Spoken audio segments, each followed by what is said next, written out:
हरे कृष्ण। सब श्रद्धालु भक्त मान को स्वागत करुच्ची, विनम्र प्रणाम करुच्ची।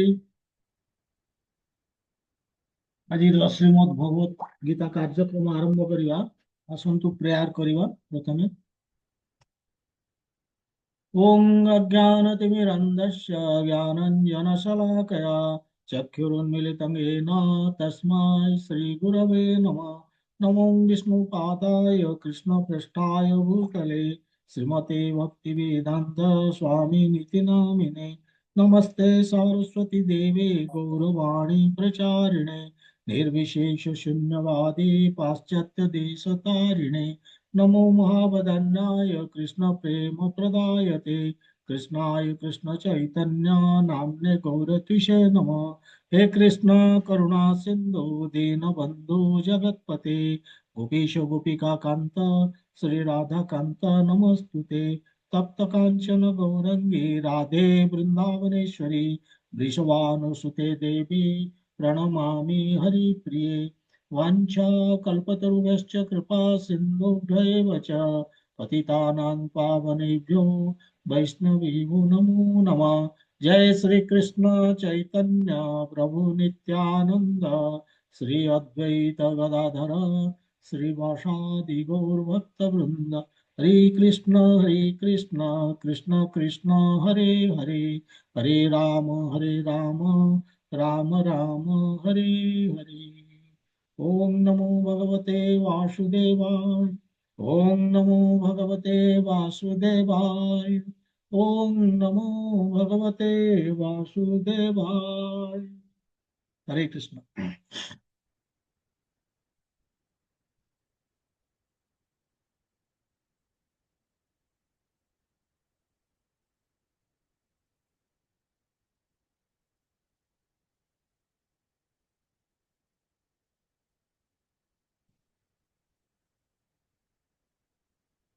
हरे कृष्ण। हमें तृतीय अध्याय कर्मयोग आम 21 नंबर श्लोक पर्यंत कंप्लीट करिचे। आज 22 नंबर श्लोक नवा।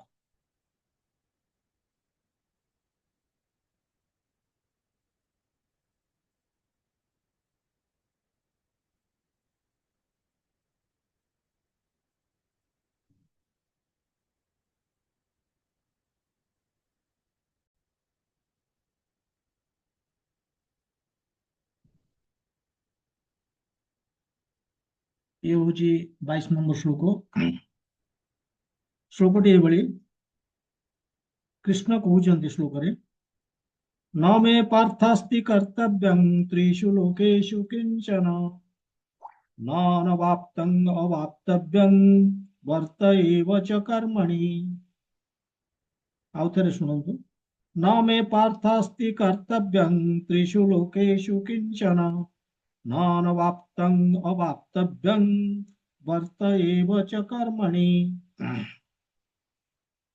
ये कहते कृष्ण जे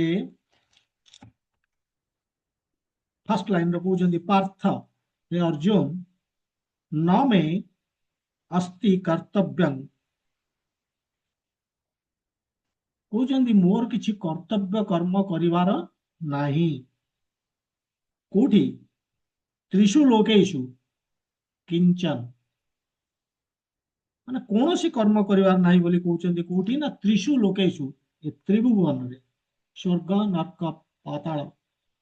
स्वर्ग मर्त्य पाताल higher planetary system lower planetary system intermediate planetary system ए तीन टा जगह कौन मोर कर्म करिवार किछि नाही त्रिषु लोकेषु। एवं कहते न अनवाप्तम माने ना भी मोर किछि अभाव अछि। अनावाप्तम माने अभाव। एवं कहते न अवाप्तव्यम ना भी मोर कौन सी आवश्यकता रही कर्म करने।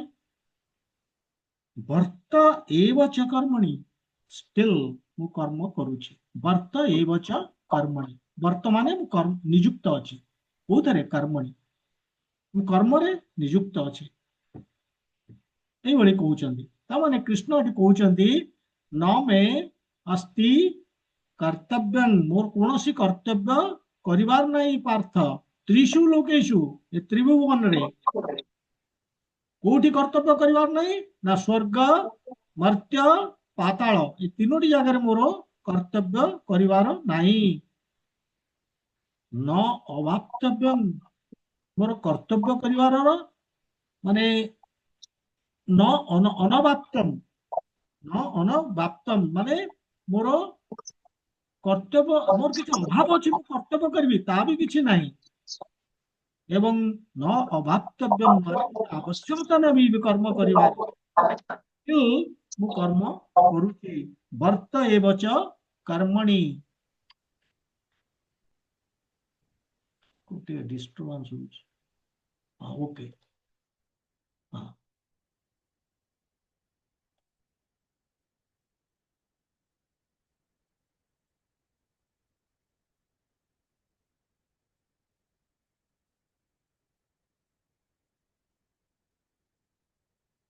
ତେଣୁ ଏଠି ଏ ଶ୍ଲୋକରେ ଯେ କୃଷ୍ଣ କହିବାକୁ ଚାହୁଁଛନ୍ତି ଯେ ମାନେ ମୁଁ ମଧ୍ୟ କର୍ତ୍ତବ୍ୟ କରୁଛି ଏଇ ଜିନିଷ ସେ କହୁଛନ୍ତି ଆମେ ୟା ପୂର୍ବରୁ ଆଲୋଚନା କରିଥିଲେ ଯେ କେତେ ଗୁଡ଼ିଏ ଲୋକ ଅଛନ୍ତି ଯୋଉମାନଙ୍କୁ ଆମେ କହୁଛେ ମୁକ୍ତ ପୁରୁଷ ବା ଆତ୍ମାରାମ ଯୋଉମାନେ ଆତ୍ମାରେ ରମଣ କରନ୍ତି ଆତ୍ମାରେ ତୃପ୍ତ ସନ୍ତୁଷ୍ଟ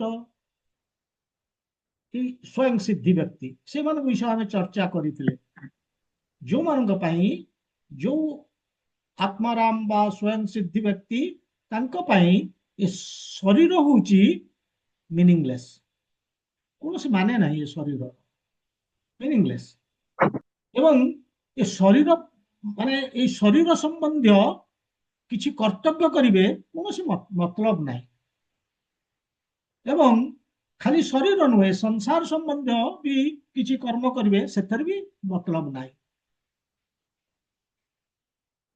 ना शरीर संबंध कर्तव्य करेंगे ना संसार संबंध किसी कर्तव्य करेंगे कौन आवश्यकता नहीं किसी कर्म करने से माने तो आत्मतृप्त आत्मसंतुष्ट से माने भगवान को भक्ति रे संतुष्ट दे डोंट वांट एनीथिंग आउ किसी दरकार नहीं से कर्तव्य कर ना कर्म फल आसक्ति से माने बिना आसक्ति किंतु माने कथा होची जे कर्म फल ना कर्म रे नहीं आशा नहीं फल रे कौन होची ना कर्म बंधन तांकु लागू होनी कहीं ना जे कर्म करिवो तांकु कर्म बंधन लागू से तो कर्म करू नाहंती करुचंदी कौन कर्म यदि करूना कर्तव्य कर्म करूना करुचंदी कौन नियत कर्म करूना करुचंदी कौन भगवत कर्म करुचंदी से माने आमे एई तांकरी विषय चर्चा करितिले ता माने सेई लोक कोन संसार रो किछि कर्म करूना संसार सहित तांकर मतलब नहीं देह सहित तांकर मतलब नहीं फिर भी से माने संसार रे बद्ध जीवन को पाई तांकर कल्याण पाई तांकु शिखेवा पाई से माने कर्म करुचंदी पूर्व श्लोक रे कहले लोक संग्रह बा लोक शिक्षा पाई से माने कर्म करुचंदी किंतु निज पाई नुहे निजर इंद्रिय भोग पाई नुहे से कर्तव्य करुचंदी केवल शिखेवा पाई केमिति कर्म करा जाए तांकर कर्म करबार कोनोसी आवश्यकता नाही कृष्ण मध्य सेतिपई उदाहरण देइतिले कार जो राजर्षि माने थिले महाराज माने थिले जनक भली जनकंकर पर्टिकुलरली जनक महाराजंकर उदाहरण से देइतिले से कहितिले जे जनक जदि होउचंती जनक महाराज होउचंती मुक्त पुरुष आत्माराम स्टिल जो राज्य कार्य से ताकू करुथिले कहीं ना तांकू देखिकी लोक मध्य शिखिबे एवं कर्तव्य कर्म नियत कर्म करिवे एई भली से जनकंकर उदाहरण देइथिले किंतु काले लोके कहिबे अच्छा जनक आदि राजा करुथिले सेति पई कृष्णा वर्तमान कोन करूचंदी ना ଖାଲି ଜନକ ମହାରାଜ ନୁହେଁ, ସେ କହୁଛନ୍ତି ମୁଁ ବି କରୁଛି। ଭଗବାନ କୃଷ୍ଣ କହୁଛନ୍ତି ମୁଁ ବି କରୁଛି। ବର୍ତ୍ତମାନ 22 ରୁ 24 ପର୍ଯ୍ୟନ୍ତ ଭଗବାନ ନିଜ ବିଷୟରେ କହିବେ, ତାଙ୍କ ନିଜ ଉଦାହରଣ ସେ ଦଉଛନ୍ତି ଏବଂ ଅର୍ଜୁନଙ୍କୁ ସେ ପ୍ରଚୋଦନ କରୁଛନ୍ତି କେମିତି ସେ ତାଙ୍କର ନିୟତ କର୍ମ, ଯୋଉ ଶାସ୍ତ୍ର ଅନୁମୋଦିତ କର୍ମ ସେ ପାଳନ କରିବେ। ତେଣୁ ଏଠି ଏଇ ଶ୍ଲୋକରେ ବର୍ତ୍ତମାନ ଆମେ ଯାହା ଦେଖିଲେ ତାକୁ ଆମେ କଣ କରିବା, ମାନେ କିଛି ଦେଖନ୍ତୁ, ଏ ଗୋଟେ ଶ୍ଲୋକ, ଏଠାରେ ଆମକୁ ଭଗବାନ ଗୋଟେ ଅପରଚ୍ୟୁନିଟି ବର୍ତ୍ତମାନ ଦେଇଛନ୍ତି, ସୁଯୋଗ ଦେଇଛନ୍ତି ଜାଣିବା ପାଇଁ କୃଷ୍ଣ କିଏ। ଫାର୍ଷ୍ଟ ଅଫ ଅଲ୍, ସର୍ବପ୍ରଥମେ ଆମେ ଜାଣିବା ଯେ କୃଷ୍ଣ କିଏ, ଏ ସୁଯୋଗ ଦଉଛନ୍ତି। କିଏ କୃଷ୍ଣ? କୃଷ୍ଣ ନିଜେ କହୁଛନ୍ତି ଭଗବତ ଗୀତାରେ, ଅହଂ ସର୍ବସ୍ୟ ପ୍ରଭବ ମତଃ ସର୍ବଂ ପ୍ରବର୍ତ୍ତତେ ଇତି ମତ୍ୱା ଭଜନ୍ତେ ମାଂ ବୁଦ୍ଧା ଭାବ ସମନ୍ୱିତା। ସେ କହୁଛନ୍ତି, ନିଜେ କହୁଛନ୍ତି, ସେ କହୁଛନ୍ତି ଅହଂ ସର୍ବସ୍ୟ ପ୍ରଭବ, ମୁଁ ହଉଛି ଉତ୍ପତ୍ତି ସ୍ଥଳ, ସୋର୍ସ। ମତଃ ସର୍ବଂ ପ୍ରବର୍ତ୍ତତେ, ମୋଠୁ ସବୁ କିଛି ବାହାରିଛି। ଭଗବାନ ନିଜେ କହୁଛନ୍ତି ମତେ ଏ ଆଧ୍ୟାତ୍ମିକ ଜଗତ, ଏ ଭୌତିକ ଜଗତ, ଏସବୁ ଭଗବାନ କହୁଛନ୍ତି ମୋଠୁ ସୃଷ୍ଟି ହେଇଛି, ମୁଁ ତିଆରି କରିଛି। ଖାଲି ଭୌତିକ ଜଗତ ନୁହଁ, ଆଧ୍ୟାତ୍ମିକ ଜଗତ ମଧ୍ୟ। ସେଥିପାଇଁ କହୁଛନ୍ତି ବୁଦ୍ଧା ଭାବ ସମନ୍ୱିତା ଭଜତେ ଭଜନ୍ତେ ମାମ୍, ମାନେ ମୋର ସେଥିପାଇଁ ଇଣ୍ଟେଲିଜେଣ୍ଟ ଯୋଉମାନେ, ଯୋଉମାନେ ବୁଦ୍ଧିଆ ଲୋକ, ସେମାନେ କଣ କରନ୍ତି, ଏଇ କଥା ବୁଝିଛନ୍ତି ଯେ ମୁଁ ହଉଛି ସବୁ କିଛି ଏବଂ ମୁଁ ହଉଛି ସୋର୍ସ। ସେଥିପାଇଁ ସେମାନେ ମୋର ଭକ୍ତି କରନ୍ତି, ମୋର ପୂଜା କରନ୍ତି। ଭାବ ସମନ୍ୱିତା, କେମିତି, ମାନେ ୱିଥ ଗ୍ରେଟ୍ ଆଟେନ୍ସନ, ପୁରା ପ୍ରାଣ ହୃଦୟ ଦେଇକି, ଶ୍ରଦ୍ଧା ଭକ୍ତିର ସହିତ, ପ୍ରେମର ସହିତ ମୋର ଭକ୍ତି କରନ୍ତି ସେମାନେ। ତେଣୁ ଭଗବାନ ସେଇଠି ବତେଇ ଦେଇଛନ୍ତି ସେ ଶ୍ଲୋକରେ ଯେ ସେ ହଉଛନ୍ତି ସବୁ କିଛି। ଭଗବାନ କିଏ ଆମେ ଜାଣିବା ଦରକାର। ତେଣୁ ସିଏ ହଉଛନ୍ତି ସୋର୍ସ, ଅରିଜିନ୍।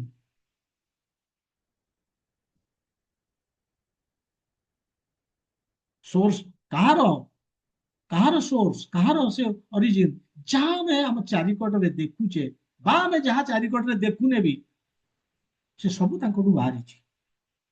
ତେଣୁ ଏଇ ଜିନିଷ ଭଗବାନ ପ୍ରଥମେ କହିଦେଲେ ଯେ ଭଗବାନ ହଉଛନ୍ତି ନିଜେ ଉତ୍ପତ୍ତି ସ୍ଥଳ, ନିବାସ ସ୍ଥଳ, ଆଶ୍ରୟ ସ୍ଥଳ, ଲକ୍ଷ୍ୟ ବା ଗନ୍ତବ୍ୟ ସ୍ଥଳ। ଭଗବାନ ସେଇଠି ଆମେ ଆଶ୍ରୟ ନବା, ସେଇଠି ଆମେ ନିବାସ କରିବା, ସେଇଠୁ ଆମେ ବାହାରିଛେ, ଆମେ ସେଇଆଡେ ଯିବା। ଫାଇନାଲି ଆମର ଗନ୍ତବ୍ୟ ସ୍ଥଳ, ଲକ୍ଷ୍ୟ ସ୍ଥଳ ସେଇଠି। ଇଏ ହଉଛନ୍ତି ଭଗବାନ। ଏବଂ ଭଗବାନ ମଧ୍ୟ ଜଣେ ବ୍ୟକ୍ତି, ଆମ ଭଳି ଜଣେ ବ୍ୟକ୍ତି, କିନ୍ତୁ ଆମ ଭଳି ତାଙ୍କର ଶରୀର ନୁହେଁ। ତାଙ୍କର ଶରୀର ଏବଂ ତାଙ୍କ ଭିତରେ କୌଣସି ଫରକ ନାହିଁ। ଆମ ଯେମିତି ଶରୀର ଭିତରେ ଆତ୍ମା ଅଛି, ଆମର ଏ ଯୋଉ ଆତ୍ମା ଆଉ ଏ ଶରୀରର ଫରକ ରହିଛି, ତାଙ୍କର ସେ ଫରକ ନାହିଁ, ଡିଫରେନ୍ସ କିଛି ନାହିଁ। ସେ ହଉଛନ୍ତି spiritual Sachit Anand.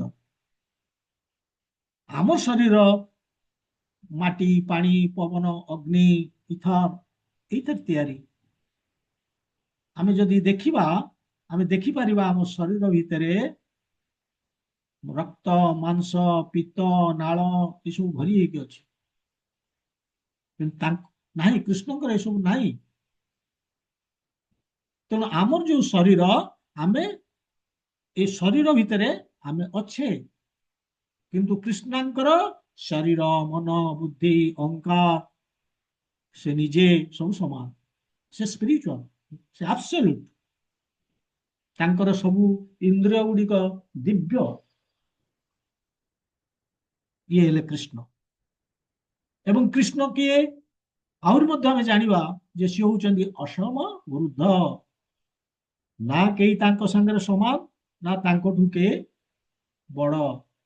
No one is equal to or greater than him। ଏ ଗୋଟେ ସୁନ୍ଦର ଛୋଟ ଷ୍ଟୋରିଟେ ଅଛି ନିଜେ ଭଗବାନ ଏ କଥା କହିଛନ୍ତି। ଶ୍ରୀମଦ୍ ଭାଗବତମରେ ଅଛି ଯେ ଏଇ ଯୋଉ ଦେବକୀ ବାସୁଦେବ ଇଏ ତାଙ୍କ ପୂର୍ବ ଜନ୍ମରେ ଏ ଦେବକୀ ଥିଲେ କୃଷ୍ଣୀ, ବାସୁଦେବଙ୍କର ନାଁ ଥିଲା ସୁତପା। ତାଙ୍କର ପୂର୍ବ ଜନ୍ମରେ ସେମାନେ କଠୋର ତପସ୍ୟା କରିଥିଲେ। ଏବଂ କାହିଁ କରିଥିଲେ? ଭଗବାନଙ୍କୁ ଖୁସି କରିକି କେମିତି ଭଗବାନଙ୍କୁ ଗୋଟେ ବର ପାଇବେ, ଏଇ ଉଦ୍ଦେଶ୍ୟ ଥିଲା। ଭଗବାନ ଯେତେବେଳେ ଆବିର୍ଭାବ ହେଲେ ତାଙ୍କର ତପସ୍ୟାରେ ସନ୍ତୁଷ୍ଟ ହେଇକି ତାଙ୍କୁ ମାଗି ପଚାରିଥିଲେ କଣ ଦରକାର, ସେ କହିଲେ ଆପଣଙ୍କ ଭଳି ମୋର ଆମର ଜଣେ ସନ୍ତାନ।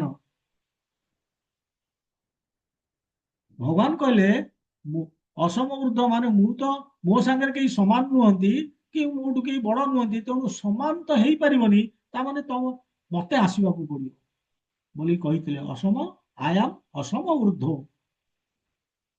ସେଥିପାଇଁ କହିଥିଲେ ମତେ ଆସିବାକୁ ପଡିବ। କଠୋର ତପସ୍ୟା କରିଛ, ସେଥିପାଇଁ ଦେବକୀ ବାସୁଦେବଙ୍କର ପୁତ୍ର ହେଇକି ସେ ଦ୍ୱାପର ଯୁଗରେ ଆସିଥିଲେ। ଏବଂ ତାଙ୍କ ପାଖରେ ଅସୀମ ଶକ୍ତି, ଇନଫାଇନାଇଟ୍ ଏନର୍ଜି। ତାଙ୍କର କର୍ମ ଗୁଡ଼ିକ ମାନେ ଅଟୋମେଟିକ ହେଇଯାଏ ସ୍ୱାଭାବିକ ରୂପେ। ଯାହା ସେ ମାନେ ଇଚ୍ଛା କଲେ ଯାହା ସେ ଅଟୋମେଟିକ ହେଇଯାଉଛି, ତାଙ୍କୁ କର୍ତ୍ତବ୍ୟ କରିବାକୁ ପଡୁନି। ଇଏ ହଉଛନ୍ତି ଭଗବାନ। ସେଥିପାଇଁ ଭଗବାନ କହୁଛନ୍ତି ତ୍ରିଷୁ ଲୋକେଷୁ କିଞ୍ଚନ, ଏ ତିନି ଭୁବନରେ କୌଣସି ନ ମେ ଅସ୍ତି କର୍ତ୍ତବ୍ୟଂ, ଅର୍ଥ ମୋର କୌଣସି କର୍ତ୍ତବ୍ୟ କରିବାର ନାହିଁ, କର୍ତ୍ତବ୍ୟ କର୍ମ ନିୟତ କର୍ମ କରିବାର ନାହିଁ। କାହିଁ କହୁଛନ୍ତି ମୋର ନାହିଁ? କାରଣ ତାଙ୍କର କୌଣସି ଲାଭ ବା ଫାଇଦା ପାଇବାର ନାହିଁ। କର୍ମ କଣ ପାଇଁ କରାଯାଏ? ଜଣେ କର୍ମ କରୁଛି, ସେ କଣ ପାଇଁ କରୁଛି? କିଛି ଭୌତିକ ଫାଇଦା ବା ଲାଭ ପାଇଁ, ବା ଆଧ୍ୟାତ୍ମିକ ଫାଇଦା ଲାଭ ପାଇଁ। ଦିଟା ଯାକ ହେଇପାରେ। ଭୌତିକ ଦୃଷ୍ଟିକୋଣରୁ ଭୌତିକ ଫାଇଦା ପାଇଁ ଆମେ କର୍ମ କରୁଥାଇପାରେ, କିମ୍ବା ଆଧ୍ୟାତ୍ମିକ ଦୃଷ୍ଟିକୋଣରୁ ମଧ୍ୟ ଆଧ୍ୟାତ୍ମିକ ଫାଇଦା ବା ଲାଭ ପାଇଁ ଆମେ କର୍ମ କରୁଛେ। ପ୍ରଥମେ ଆମେ ଦେଖିବା ଭୌତିକ ଦୃଷ୍ଟିକୋଣରୁ, ମ୍ୟାଟେରିଆଲି। ଆମେ କାହିଁ କର୍ମ କରୁଛେ? ଭୌତିକ ମାନେ ମ୍ୟାଟେରିଆଲି ଆମେ କର୍ମ କରୁଛେ ରୋଜଗାର କରିବା ପାଇଁ। କାହିଁକି ରୋଜଗାର କରିବା? ନା ରୋଜଗାର କରୁଛେ ଏଇଥିପାଇଁ ଯେ ଆମର ଭରଣ ପୋଷଣ ଆମେ କରିପାରିବା। ଘରଟିଏ ଦରକାର, ଘର କରିବାକୁ ପଡିବ। ପିନ୍ଧିବା ପାଇଁ ପୋଷାକ ଦରକାର, ଖାଇବା ପାଇଁ ଖାଦ୍ୟ ଦରକାର, ଏସବୁ ଦରକାର। ତେଣୁ ଆମେ କର୍ମ କରୁଛେ, ଆମର ଭୌତିକ ଲାଭ ବା ଫାଇଦା ପାଇଁ ଆମେ କର୍ମ କରୁଛେ। କିନ୍ତୁ କୃଷ୍ଣ ହଉଛନ୍ତି ସର୍ବଲୋକ ମହେଶ୍ଵର। ଆମେ ହେଲେ ଆଲୋଚନା କଲେ ସେ କିଏ? ସର୍ବଲୋକ ମହେଶ୍ଵର, ସେ ପ୍ରୋପ୍ରାଇଟର, ମାଲିକ ଏ ତ୍ରିଭୁବନର। ତାଙ୍କର କର୍ମ କଣ କରିବାର ଅଛି?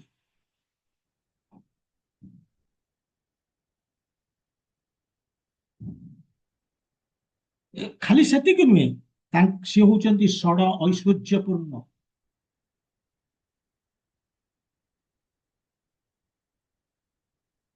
ପରାଶର ମୁନି ଭଗବାନ କିଏ ବୋଲି, ସେ ତ ଭଗବାନ କୃଷ୍ଣ, ତେଣୁ ଭଗବାନ କିଏ ବୋଲିକି ଯୋଉ ବ୍ୟାଖ୍ୟା ବା ଶ୍ଲୋକଟିରେ ସେ କହୁଛନ୍ତି, ଗୋଟେ ଜାଗାରେ ସେ କହିବେ ଯେ ଐଶ୍ୱର୍ଯ୍ୟସ୍ୟ ସମାଗ୍ରସ୍ୟ ବୀର୍ଯ୍ୟସ୍ୟ ଯଶଃସ୍ୟ ଜ୍ଞାନ ବୈରାଗ୍ୟସ୍ୟ ଏବ ସନମ ଭଗ ଇତି ଗଣା। ତାକୁ ହିଁ ଆମେ ଭଗବାନ କହୁଛେ, ଯିଏ ଷଡ଼ ଐଶ୍ୱର୍ଯ୍ୟ ପୂର୍ଣ୍ଣ, ଯାହାଙ୍କ ପାଖରେ ମାନେ ସମ୍ପତ୍ତି ସମ୍ପୂର୍ଣ୍ଣ ଅଛି, ଫୁଲ। ଏ ଛଅଟି ଐଶ୍ୱର୍ଯ୍ୟ ଫୁଲ ଅଛି, ସମ୍ପୂର୍ଣ୍ଣ ରୂପେ ସମ୍ପତ୍ତି ଅଛି, ମାନେ ଐଶ୍ୱର୍ଯ୍ୟ।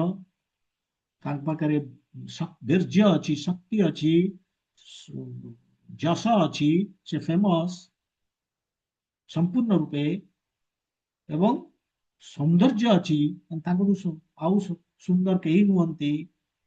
ଜ୍ଞାନ ବି ସମ୍ପୂର୍ଣ୍ଣ ଅଛି, ସେଥିପାଇଁ ବେଦ ରଚନା କରିଛନ୍ତି।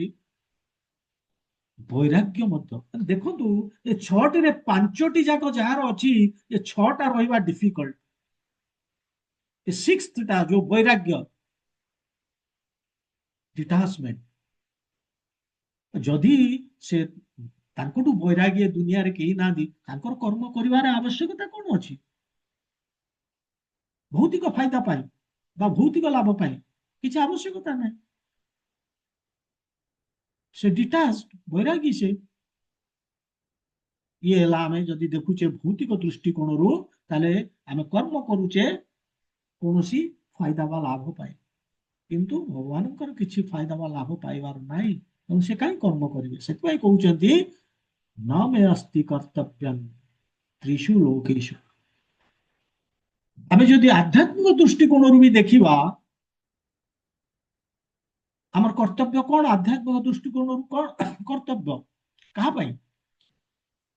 भगवान को नुहे आम बद्ध जीव आम कंडीशन सोल्स आमे भोग विलास एमती जीवन केते जीवन कटेचे जहाँ फल आमे ये जो शरीर रे बांधी जाइए फसी जाइए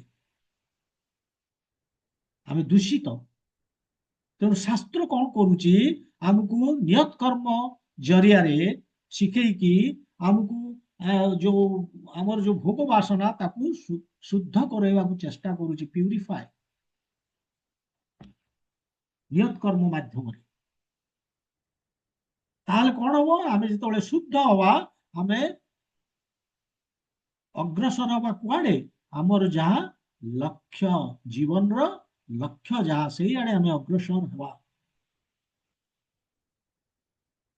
तेणु ये बद्ध जीवन बद्ध जीव कर्म करने को पड़ो ना शुद्धिकरण हेनी भोग भोग वासना चिरोवा दरकार कर्म कले ही कर्म ये जो आमर रही शास्त्र कर्म ताकू शास्त्र विधि अनुसार कर्म कले ताकू प्रेस्क्राइब ड्यूटी आम कहे ताले हम शुद्ध हम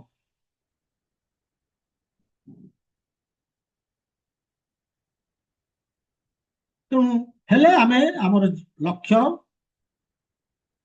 आड़ को आम मुहाइबा अग्रसर हम किंतु कृष्ण कुआड़े अग्रसर हे लक्ष्य से कौ लक्ष्य आड़े अग्रसर है से तो निजे लक्ष्य से तो निजे होचंती सोर्स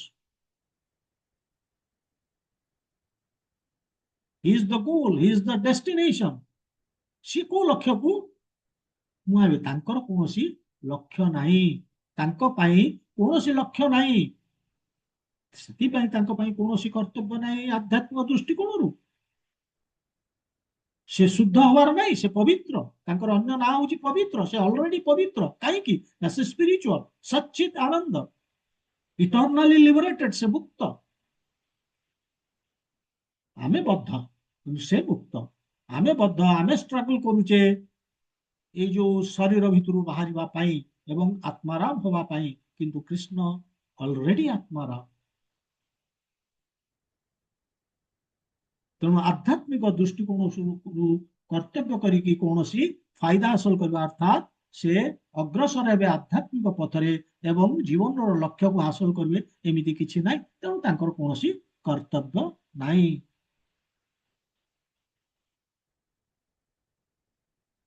न अस्ति कर्तव्यम बोली सेमती न मे पार्थ अस्ति कर्तव्यम ये दृष्टि आउ गोटे दृष्टि भी कृष्ण कहवाक चेष्टा कर अर्जुन को जे अर्जुन देख तुम भावना जे मु ए कुरुक्षेत्र युद्ध रे तुम सांगे अच्छी कौन मोर फायदा बा लाभ पाए मत कि पैसा मिल रेमुनेरेशन प्रति बदल ना मुझे कहीं ना मो पाखे सब किसी अच्छी ऑलरेडी मोर पाइबार किसी ना आ जदि बा दरकार मोर किसी I will get at willing इच्छा कले आसब तेणु से कहते न मे पार्थ अस्ति कर्तव्य स्टिल मु युद्ध क्षेत्र अच्छी तुम सांगे मोर कौन निर्धारित कर्म नाई फिक्स ड्यूटी नाई तथापि मु युद्ध क्षेत्र में अच्छी कहीं ये अच्छी कौन ना धर्म संस्थापनार्थाय परित्राणाय साधुना माने साधु मानू भक्त मानू मु उद्धार करी एवं धर्मर ଧର୍ମ ସ୍ଥାପନା ଅଧର୍ମୀ ମାନଙ୍କୁ ଶେଷ କରି ଧର୍ମ ସ୍ଥାପନା କରିବି। ମୁଁ ଏଇଥିପାଇଁ ଅଛି ଏବଂ ସେଥିପାଇଁ ଯୁଦ୍ଧ ହବା ଦରକାର। ଆଉ ଏ ଯୁଦ୍ଧ ମୋର ନିଜର ପ୍ଲାନ, ମୋ ନିଜ ଇଚ୍ଛା ଅନୁସାରେ ଯୁଦ୍ଧ ହଉଛି। ଏ ସଂସାରରୁ ଏ ଯୋଉ ଯୁଦ୍ଧରେ ଯଦିଓ ହିଂସା ହବ, ହିଂସାକୁ ଆମେ ଟୋଟାଲି ଆଭଏଡ କରିପାରିବା ନାହିଁ। ସେଥିପାଇଁ ଅର୍ଜୁନଙ୍କୁ ସେ ଉତ୍ସାହିତ କରୁଛନ୍ତି ଯେ ହଁ ତମେ ଭାଉଲେଣ୍ଟ ହୁଅ ଏବଂ ଯୁଦ୍ଧ କର, କାରଣ ମୁଁ ଚାହୁଁଛି ଏ ଯୁଦ୍ଧ। ଇଏ ହଉଛି ଭଗବତ ଗୀତାର ଶିକ୍ଷା ଦେବାର ମୁଖ୍ୟ ଉଦ୍ଦେଶ୍ୟ। ଏଇ ଏ ଦୁନିଆରେ କିଛି ଖରାପ ବା ଭଲ ବୋଲିକି ଜିନିଷ ନାହିଁ। ଏ ଭୌତିକ ଦୁନିଆରେ ସବୁ ଡିପେଣ୍ଡ କରୁଛି ପରିସ୍ଥିତି ଉପରେ। କଥାରେ କହନ୍ତିନି ଅନ୍ତ ଭଲା ସବୁ ଭଲ, ମାନେ ଯଦି ଏଣ୍ଡ ଜଷ୍ଟିଫାଇଜ ଦ ମିନ୍ସ। ସେଥିପାଇଁ ଭଗବାନ କହୁଛନ୍ତି ଯେ କୌଣସି ଜିନିଷ ମୋର କୌଣସି ଫାଇଦା ବା ଲାଭ ପାଇବାର ନାହିଁ। ମୋର ତ ସବୁ ଅଛି ସମ୍ପୂର୍ଣ୍ଣ ରୂପେ ଷଡ଼ ଐଶ୍ୱର୍ଯ୍ୟପୂର୍ଣ୍ଣ, କିନ୍ତୁ ଉଦାହରଣ ପ୍ରସ୍ତୁତ କରିବା ପାଇଁ ମୁଁ କର୍ମ କରୁଛି। ଏ ଯୁଦ୍ଧରେ ମୁଁ ବି ଭାଗ ନେଇଛି। ଯଦିଓ ମୁଁ ଯୁଦ୍ଧ କରୁନି, କିନ୍ତୁ ମୁଁ କ୍ଷତ୍ରିୟ ମାନଙ୍କର ନେତା ରୂପେ ଏ ଯୁଦ୍ଧ କ୍ଷେତ୍ରରେ ତାଙ୍କର ନେତୃତ୍ୱ କରୁଛି, ତାଙ୍କୁ ପ୍ରୋଟେକ୍ସନ ଦବା ପାଇଁ ଏବଂ ଧର୍ମର ସ୍ଥାପନା ପାଇଁ। ତେଣୁ ଯୋଉ ମାନେ ନୈତିକତା ଦୃଷ୍ଟିରୁ ଯୋଉ ଯୁଦ୍ଧଟା କରାଯାଉଛି ବର୍ତ୍ତମାନ, ତାକୁ ଆମେ ଆଭଏଡ କରିପାରିବାନି। ଏଇ ଥିଲା ତାଙ୍କର ମିଶନ ମହାଭାରତ ଯୁଦ୍ଧ। ତେଣୁ ଆଉ ଗୋଟେ ଜିନିଷ ହଉଛି ଯେ କୃଷ୍ଣ ମଧ୍ୟ ଯୋଉ ଆମର ଯୋଉ ଧର୍ମ ଶାସ୍ତ୍ର ତାକୁ ମଧ୍ୟ ଅନୁସରଣ କରୁଥିଲେ। ଶାସ୍ତ୍ର ସେ ନିଜେ, କାହିଁକି ନା ସେ ନିଜେ ଲେଖିଛନ୍ତି, ତେଣୁ ସେ ନିୟମ ଭାଙ୍ଗିବାକୁ ଚାହୁଁନଥିଲେ। ତେଣୁ ଶାସ୍ତ୍ର ଅନୁସାରେ କାମ କରୁଥିଲେ। ଠିକ ଅଛି, ବଦ୍ଧ ଜୀବ ମାନେ ତାକୁ, ଯୋଉମାନେ କଣ୍ଟାମିନେଟେଡ ଦୂଷିତ, ସେମାନେ ବୁଝିପାରୁନାହାନ୍ତି କୃଷ୍ଣଙ୍କର ଯୋଉ ଲୀଳା, ସେମାନେ କ୍ରିଟିସାଇଜ କରନ୍ତି, ତାଙ୍କ ଚରିତ୍ର ଉପରେ ଦୋଷାରୋପ କରନ୍ତି।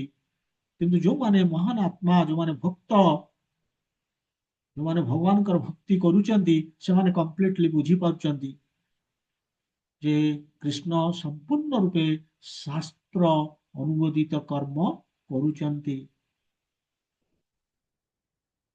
କେବଳ ଶିଖେଇବା ପାଇଁ, ଏକ୍ସାମ୍ପଲ, ସର୍ବସାଧାରଣଙ୍କ ପାଇଁ ଉଦାହରଣ ପ୍ରସ୍ତୁତ କରିବା ପାଇଁ ସେ ହଉଛନ୍ତି ରଚୟିତା। ଯଦି ରଜା ନିୟମ ତିଆରି କରୁଛନ୍ତି, ତାର ଅର୍ଥ ନୁହେଁ ରଜାଙ୍କୁ ନିହାତି ମାନିବାକୁ ପଡିବ। ରଜା ପ୍ରଜାମାନଙ୍କ ପାଇଁ ତିଆରି କରୁଛନ୍ତି, ଭଗବାନ ତିଆରି କରିଥିଲେ ଆମ ପାଇଁ। କିଛି ଜରୁରୀ ନୁହେଁ ସେ ଫଲୋ କରିବା, ତଥାପି ସେ କରୁଥିଲେ। କାହିଁକି ସେ କରୁଥିଲେ ଏବଂ ନିୟତ କର୍ମ କରୁଥିଲେ ସଂସାରରେ ରହିକି ଶାସ୍ତ୍ର ଅନୁସାରେ? ବର୍ତ୍ତମାନ ନେକ୍ସଟ ଶ୍ଲୋକରେ ସେ ପୁଣି କଣ୍ଟିନ୍ୟୁ କରୁଛନ୍ତି କହିବା।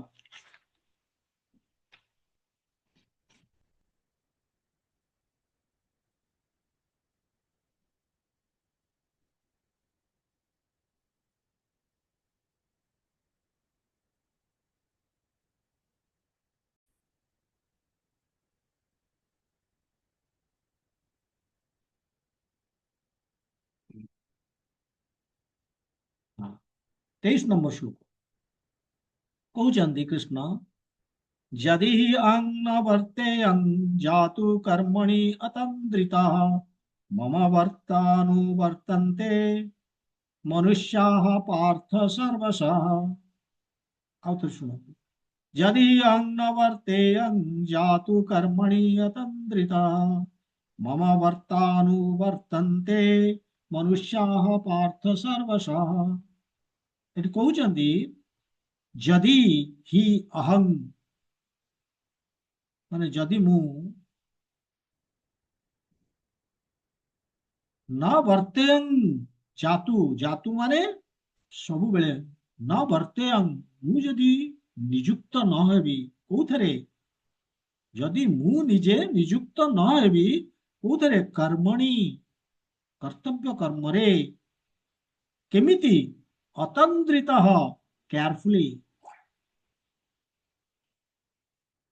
ଯଦି ମୁଁ ନିଯୁକ୍ତ ନ ହେବି କର୍ତ୍ତବ୍ୟ କର୍ମରେ କେୟାରଫୁଲି, ମାନେ ଅତି ଯତ୍ନର ସହିତ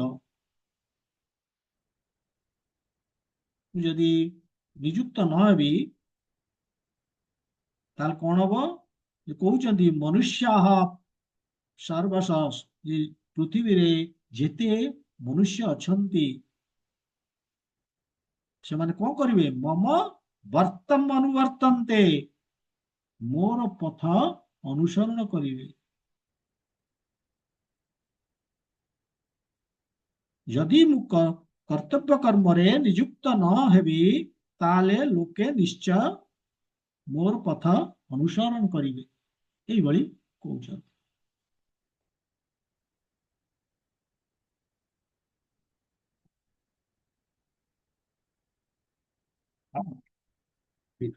ସରି।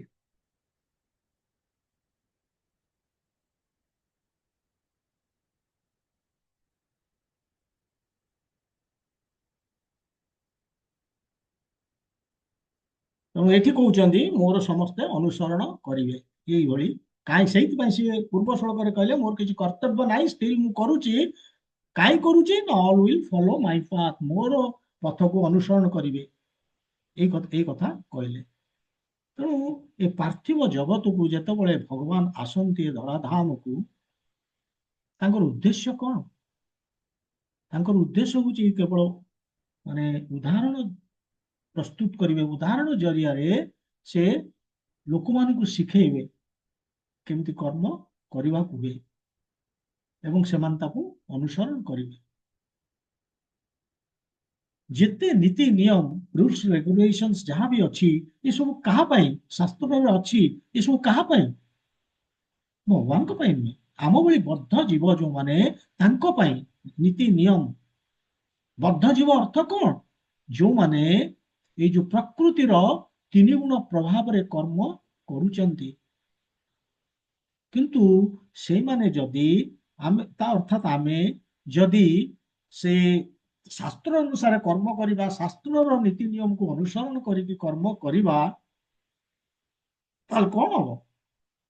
ତାହେଲେ ଆଟଲିଷ୍ଟ ଏଇ ଯୋଉ ପ୍ରକୃତିର ତିନି ଗୁଣ ର ଯୋଉ ଲାଷ୍ଟ ଦିଟା ଆମେ କହୁଛେ କଣ? ରଜ ତମ, ୟାର ଶିକାର ଆମେ ହବାନି।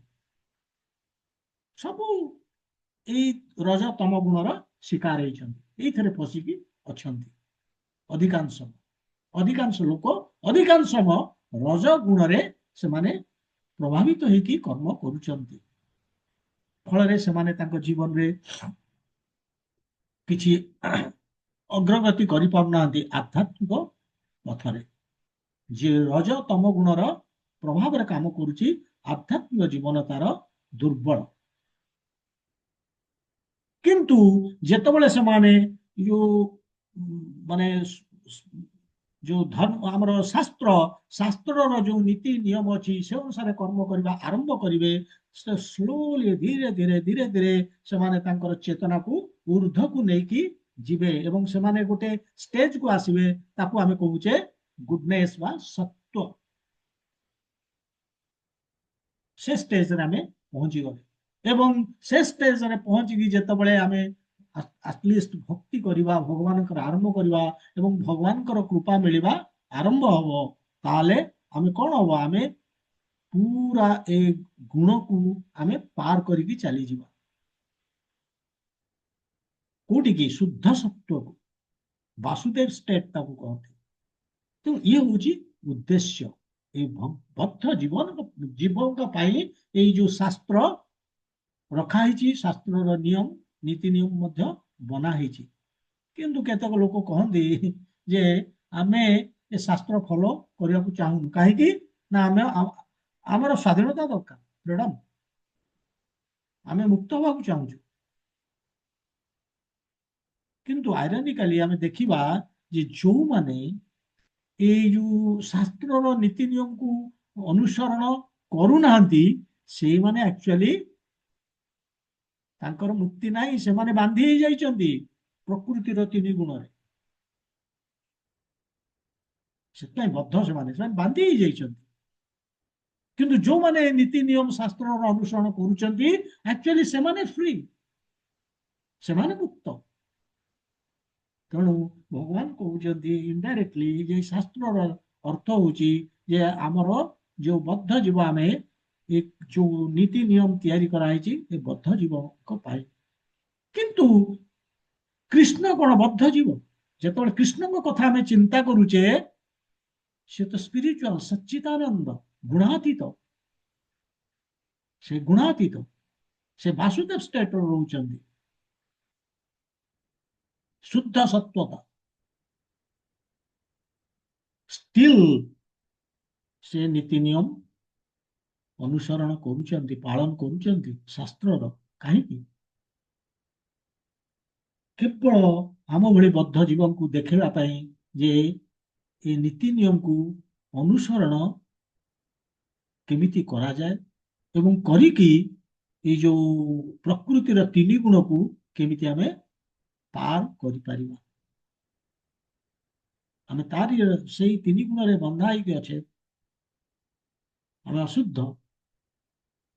ତେଣୁ ସେଥିପାଇଁ ଭଗବାନ ଦେଖେଇବା ପାଇଁ କେବଳ ଯେ କେମିତି ଗୁଣାତୀତ ଆମେ ହବା, ସେଥିପାଇଁ ସେ ଶାସ୍ତ୍ର ଅନୁସରଣ କରୁଛନ୍ତି। ଏବଂ ଯେତେବେଳେ ସେ ଶାସ୍ତ୍ର ଅନୁସରଣ କରୁଛନ୍ତି ସେଥିପାଇଁ ସର୍ବସାଧାରଣ ଯୋଉମାନେ ସେମାନେ ମଧ୍ୟ ତାଙ୍କର ପଦାଙ୍କ ଅନୁସରଣ କରୁଛନ୍ତି, ତାଙ୍କ ପଥ ଅନୁସରଣ କରୁଛନ୍ତି। କାହିଁକି ନା ସେ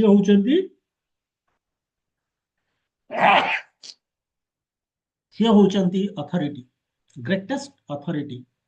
ସିଏ ହଉଛନ୍ତି ପରମ ପୁରୁଷୋତ୍ତମ ଭଗବାନ। ସିଏ ହଉଛନ୍ତି କଜ ଅଫ ଅଲ୍ କଜେସ୍, ସର୍ବ କାରଣ କାରଣମ୍। ତାଙ୍କଠୁ କେହି ବଡ ନାହାନ୍ତି କି ତାଙ୍କ ସାଙ୍ଗରେ ସମାନ ମଧ୍ୟ କେହି ନାହାନ୍ତି, ଅସମଉର୍ଦ୍ଧ। ସେ ଭଗବାନ। ତେଣୁ ଭଗବାନ ହେଇକି ମଧ୍ୟ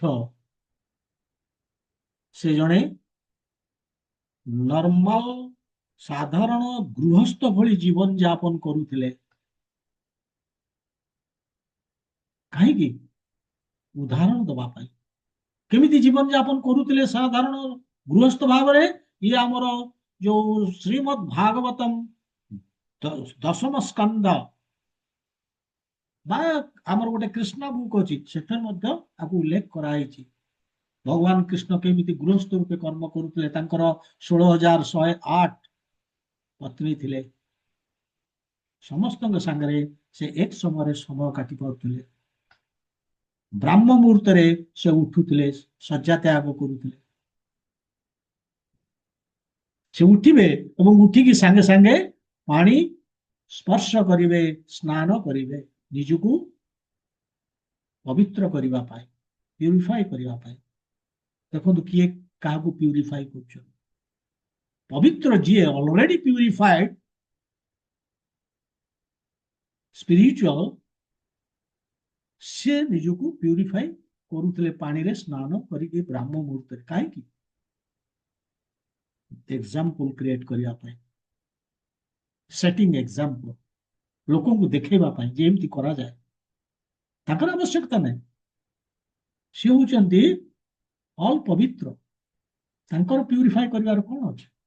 ତାପରେ ସ୍ନାନ କରିସାରି ନିଜକୁ ପ୍ୟୁରିଫାଇ କରିବା ପରେ ସେ ଧ୍ୟାନ କରନ୍ତି। କୃଷ୍ଣ କାହାକୁ ଧ୍ୟାନ କରନ୍ତି? ସାରା ପୃଥିବୀ ତାଙ୍କୁ ମେଡିଟେଟ କରୁଛନ୍ତି, କୃଷ୍ଣଙ୍କୁ। ତାଙ୍କର କାହା ଉପରେ ସେ କାହାକୁ ମେଡିଟେଟ କରୁ? ନିଜକୁ ନିଜ ଉପରେ ମେଡିଟେଟ କରୁଛନ୍ତି ସେ। କାହିଁକି? କିଛି ଅଛି ଆବଶ୍ୟକତା? ନାହିଁ, ଦୁନିଆକୁ ଦେଖେଇବା ପାଇଁ ଯାହାକି କରାଯାଏ।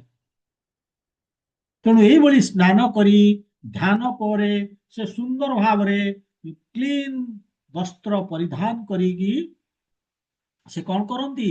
ସେ ସେ ଦାନ କରନ୍ତି। ମାନେ ପ୍ରତ୍ୟେକ ଦିନ 13,000 ରୁ ଉର୍ଦ୍ଧ ଗାଈ ଦାନ କରନ୍ତି। କୋଉଠି ନା ତାଙ୍କର 16,108 ପ୍ରତ୍ୟେକ ପ୍ରାସାଦରୁ ବ୍ରାହ୍ମଣ ମାନଙ୍କୁ, ଏ ତାଙ୍କର ନୀତିଦିନର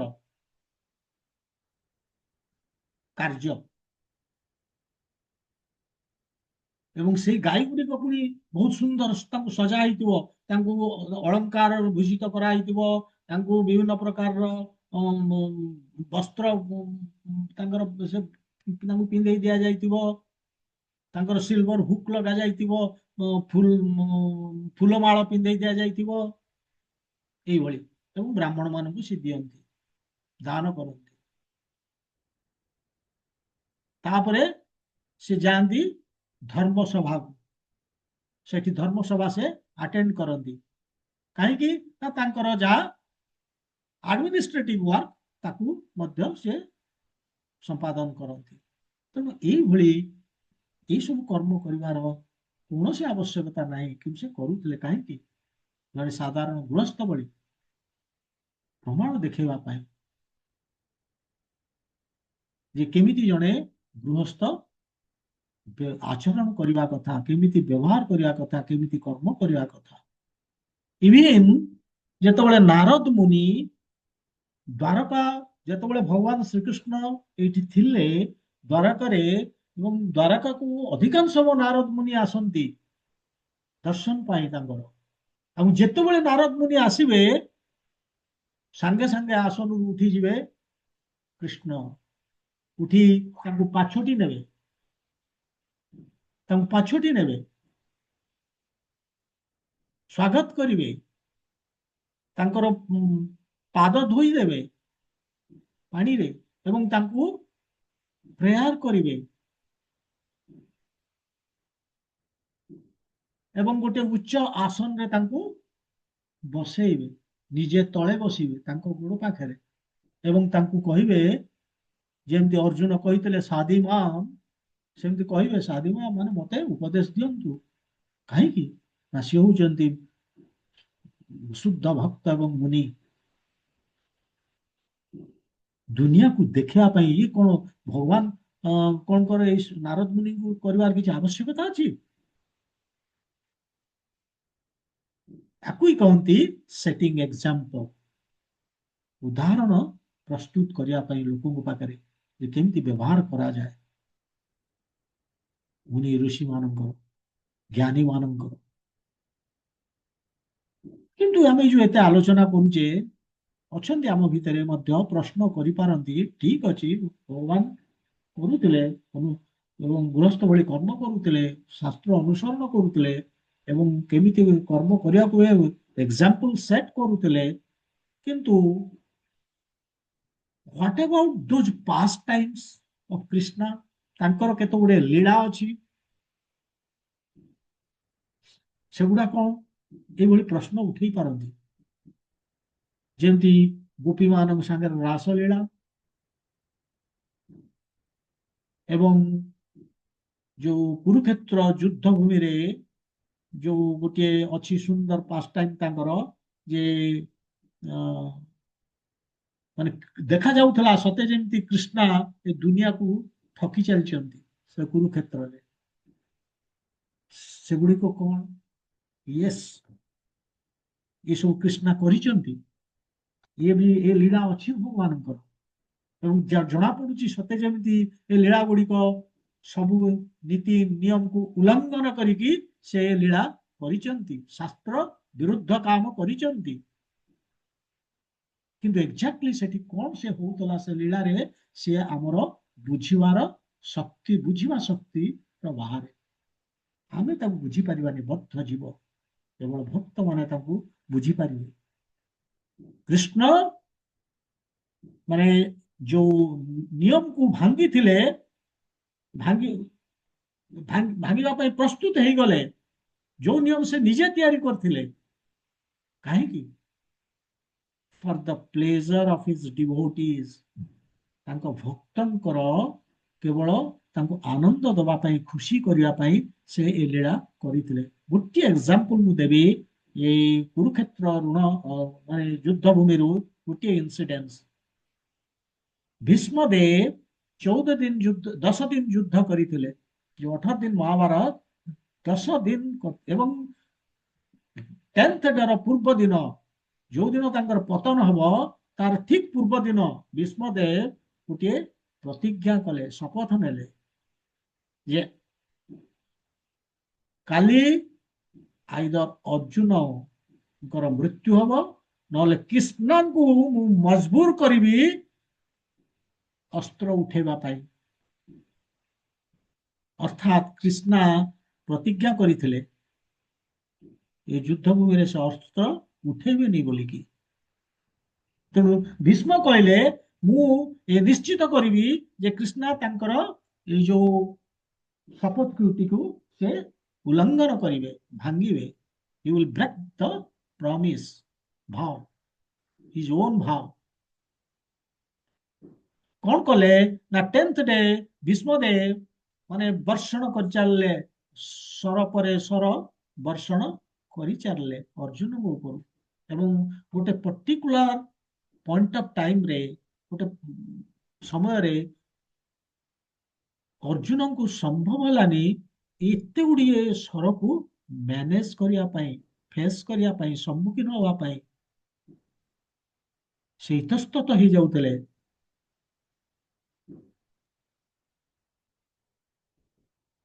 ଏବଂ ଦି ଜଣ ଯାକ ମହାରଥୀ, ଭୀଷ୍ମ ଆଉ ଅର୍ଜୁନ। ଇମାଜିନ କରନ୍ତୁ କେମିତି ସେ ଭୟଙ୍କର ଯୁଦ୍ଧ ହଉଥିବ। ଆଉ ଭୀଷ୍ମଙ୍କର ଯୋଉ ଶର ଅର୍ଜୁନଙ୍କୁ କାବୁ କରିଦଉଥିଲା, ଓଭର ପାୱାର। ଏ କଥା କୃଷ୍ଣ ଦେଖିପାରିଲେ ଯୁଦ୍ଧ ଭୂମିରେ।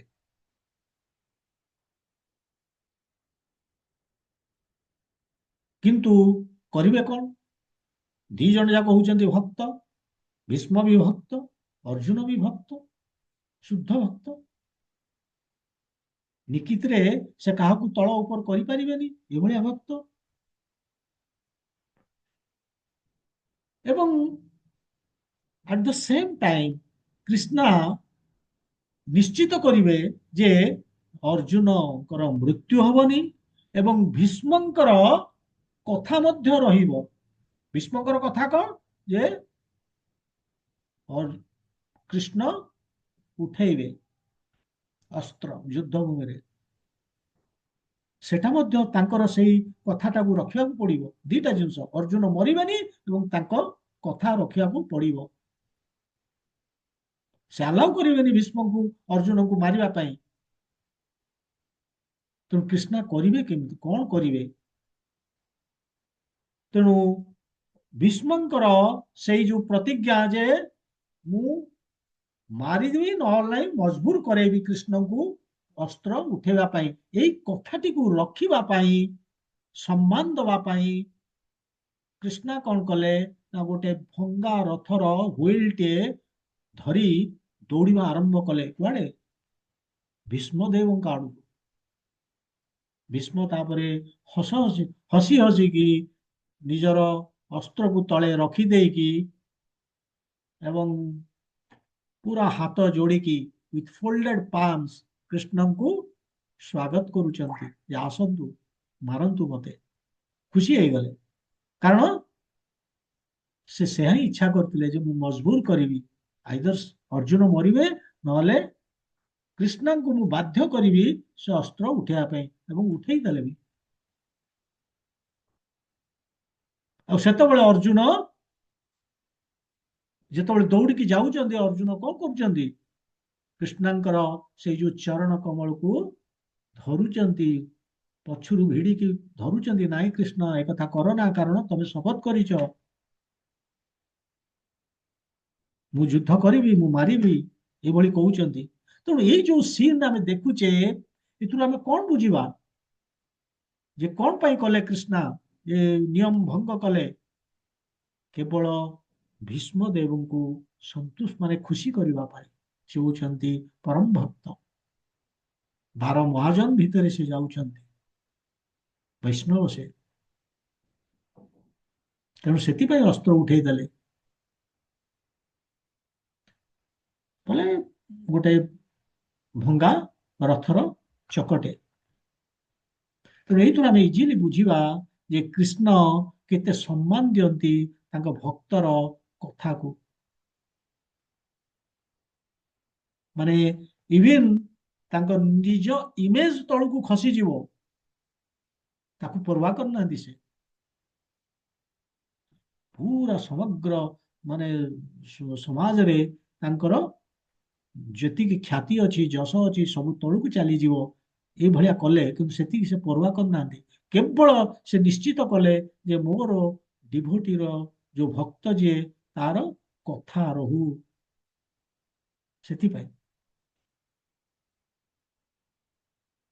ତେଣୁ ଯୋଉମାନେ କୃଷ୍ଣଙ୍କର ଚରିତ୍ର ଉପରେ ଦୋଷାରୋପ କରନ୍ତି ବା ତାଙ୍କର ଲୀଳାକୁ ଏଇଭଳି ଦେଖନ୍ତି ଏଇ ନଜରରେ, ତାଙ୍କୁ ଆମେ କଣ କହିବା? ସେମାନେ ମୂଢ। ଭଗବାନ ଆଗରେ ଯାଇ କହିବେ ନିଜେ, ଦେ ଡୁ ନଟ୍ ଅଣ୍ଡରଷ୍ଟାଣ୍ଡ ଯେ କଣ ଏ ଶାସ୍ତ୍ରରେ କଣ ଦିଆ ହେଇଛି। ସେ they do not understand mood of Krishna. ତାଙ୍କର ଭାବ କଣ କୃଷ୍ଣଙ୍କର। ଯଦିଓ ନିୟମକୁ ଉଲ୍ଲଂଘନ କରୁଛନ୍ତି, ଶାସ୍ତ୍ରରେ ଦିଆଯାଇଥିବା ନିୟମ, ଯାହାକି ଯୋଉ ଶାସ୍ତ୍ରକୁ ସେ ନିଜେ ଲେଖିଛନ୍ତି, କେବଳ ଭକ୍ତକୁ ଖୁସି କରିବା ପାଇଁ, ତାଙ୍କର କଥା ରଖିବା ପାଇଁ। ତାହେଲେ ଏଥିରୁ ଆମେ କଣ ଜାଣିଲେ? ଆମେ କଣ କରିବା? ତେଣୁ କୃଷ୍ଣଙ୍କର ବେଳେ ବେଳେ କଥନି କରନି ଭିତରେ ଫରକ ରହୁଛି ବୋଲିକି ଆମେ ଦେଖୁଛେ, ଫରକ ଅଛି। ମାନେ କୃଷ୍ଣଙ୍କର କାର୍ଯ୍ୟ ଏବଂ ତାଙ୍କ କହିବା। ଆମେ କରିବା କଣ? ଆମେ କରିବା, ଆମେ ଏହା ହିଁ କରିବା ଯେ ଆମେ ଅନୁସରଣ କରିବା କୃଷ୍ଣଙ୍କର କଥାକୁ, ତାଙ୍କ ନିର୍ଦ୍ଦେଶକୁ ଅନୁସରଣ କରିବା, ତାଙ୍କୁ ଅନୁକରଣ କରିବାନି। Will follow not imitate. କାହିଁକି ଆମେ ଅନୁକରଣ କରିବାନି? ଆମେ କଣ ଗୋବର୍ଦ୍ଧନ ଉଠେଇ ପାରିବା କି? ସେ ଉଠେଇଥିଲେ କାଣି ଆଙ୍ଗୁଠିରେ। ଆମେ କଣ ବିଶ୍ୱରୂପ ଦର୍ଶନ କରେଇଦେବା କି ଯେମିତି ଅର୍ଜୁନକୁ କରିଥିଲେ କୃଷ୍ଣ? ବହୁତ ଲିମିଟେସନ ଆମର ଅଛି, ତେଣୁ ଆମେ ଇମିଟେଟ୍ କରିବାନି। ଏମିତି ତ ଅଛନ୍ତି ଆମର ଶିବଜୀ ମଧ୍ୟ ସେ ବିଷପାନ କରିଥିଲେ ତାଙ୍କ କଣ୍ଠରେ, ସେଥିପାଇଁ ନୀଳକଣ୍ଠ ସେ ତାଙ୍କୁ କୁହାଯାଏ।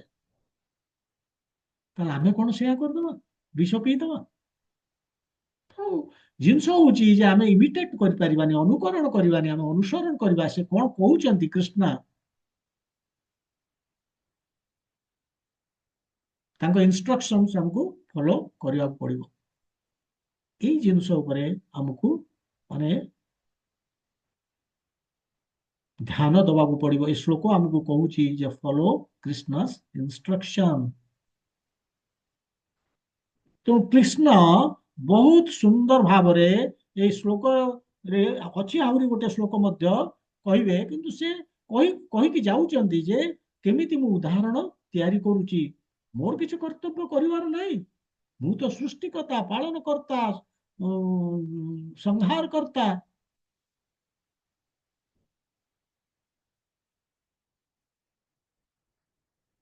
ମୋର କୌଣସି ନିୟମ ପାଳନ କରିବାର ନାହିଁ ଶାସ୍ତ୍ରର, ମୁଁ ତ ତାକୁ ବନେଇଛି।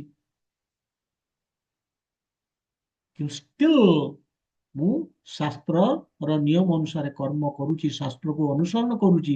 ମୁଁ ଯଦି ସେୟା ନ କରିବି ତାହେଲେ ସମଗ୍ର ମାନବ ଜାତି ମଧ୍ୟ ମତେ ଅନୁସରଣ କରିବେ ଏବଂ ସେମାନେ ଗଲତ ରାସ୍ତାରେ ଚାଲିଯିବେ। ତେଣୁ ଭଗବାନ କହୁଛନ୍ତି ଅର୍ଜୁନ ଉଠ, ତମେ ମଧ୍ୟ ସେୟା ହିଁ କର। Set example. ଏ ଯୁଦ୍ଧ କରିକି ଆଦର୍ଶ ପ୍ରସ୍ତୁତ କର ଯେ ହିଂସାର ବି ଆବଶ୍ୟକତା ଅଛି ଅଧର୍ମର ବିନାଶ ପାଇଁ, ଧର୍ମର ସ୍ଥାପନା ପାଇଁ। ଏଇଭଳି ନେକ୍ସଟ ଭର୍ସ ମଧ୍ୟ କୃଷ୍ଣ କହିବେ, ଯଦି ମତେ ଅନୁସରଣ ମାନେ ମୁଁ ଯଦି ଶାସ୍ତ୍ର ଅନୁସରଣ ନ କଲି ତାହେଲେ କଣ ହବ? ଲୋକ ମତେ ଫଲୋ କରିବେ, ତାପରେ କଣ ହବ? সেই ଜିନିଷ ବର୍ଣ୍ଣନା କରିବେ 24 ନମ୍ବର ଶ୍ଲୋକରେ। ତେବେ ଆଜି ସମୟ ହେଇଯାଇଛି, ଆମେ ଏଇଠି ରହିବା।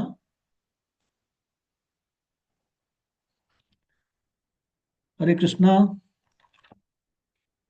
ନେକ୍ସଟ କ୍ଲାସ ଟୁ ଯାହା ପାଖରେ ବହି ଅଛି ଆମର ଶ୍ରୀମଦ୍ ଭଗବତ ଗୀତା, ଆମେ ଏଭଳି କରିବା ଯେ ଶ୍ଲୋକଟି ଆବୃତ୍ତି କରିବେ ଆପଣଙ୍କ ଭିତରୁ ଜଣେ କିଏ, ଦି ତିନି ଜଣ କରନ୍ତୁ, ଅଭ୍ୟାସ କରିବା। ଶ୍ଲୋକଟି ଯେମିତି ଆମେ କରିବାର କଥା କରିବା, କିଛି ଅସୁବିଧା ନାହିଁ। ଶ୍ଲୋକଟି ଆବୃତ୍ତି କରିବା ଏବଂ ତାର ଯୋଉ ଲେଖା ହେଇଛି ଯୋଉ ଟ୍ରାନ୍ସଲେସନଟା ପ୍ଲିଜ ତାକୁ ପଢିବା, ଯୋଉ ଅନୁବାଦଟି ଲେଖା ହେଇଛି ତାକୁ ପଢିବା। ଏତିକି ଆମେ କରିବା ନେକ୍ସଟ କ୍ଲାସ। ତାହେଲେ ଆମର ଗୋଟେ ଇନଭଲଭମେଣ୍ଟ ରହିବ, ଆମେ ଗୋଟେ ଶ୍ଲୋକ ପଢିବା ଜାଣିବା ଏବଂ ଆସ୍ତେ ଆସ୍ତେ ଆମର ବଢିବ, ସେଇ ଜିନିଷଟା ଆମର ହବା ଉଚିତ। ତା ନହେଲେ କଣ ହବ ନା ଡରମାଣ୍ଡ ହବ, ମୁଁ ଖାଲି କହିଦେଇକି ଯାଉଛି, ଆପଣ ଖାଲି ଶୁଣୁଛନ୍ତି। ଠିକ ଅଛି, ଶୁଣିବା ତ ଇମ୍ପୋର୍ଟାଣ୍ଟ, କିନ୍ତୁ ଆପଣଙ୍କର ବି ଇନଭଲଭମେଣ୍ଟ ରହିବା ଦରକାର। ସେଥିପାଇଁ ଆମେ ନେକ୍ସଟ କ୍ଲାସକୁ ଏଇଭଳିଆ କହିବା। ହରେ କୃଷ୍ଣ। ग्रंथराज श्रीमद् भगवद गीता की जय, श्रीला प्रभुपाद की जय, गौर भक्त वृंद की जय। हरे कृष्ण।